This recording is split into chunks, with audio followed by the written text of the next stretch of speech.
Je suis conducteur de machine de finition. Ça comprend trois parties assez distinctes.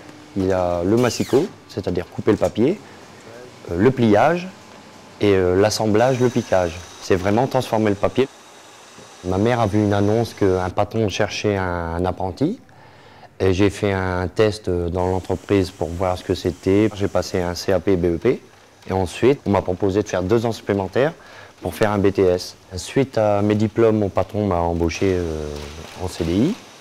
On commence à 8 h, on finit à 17 h le soir. Mais c'est variable selon le travail. Je prends un planning que ma hiérarchie m'a établi. En premier lieu, je règle toutes mes machines. Le massicot, la plieuse, l'encarteuse. Et ensuite, la production est lancée et on produit la journée.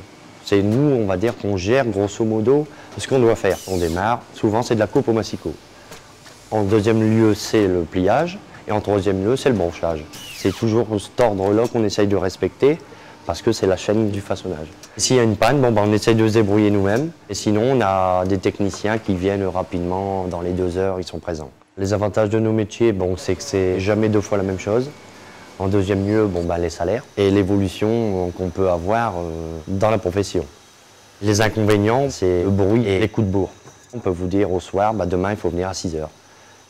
Les qualités, c'est le courage, être méthodique, être logique, être organisé, mais il faut en vouloir.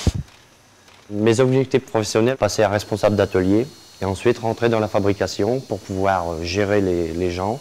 Notre fierté, c'est quand il y a un client qui nous demande un boulot qui est quasiment infaisable, c'est de réussir à le faire.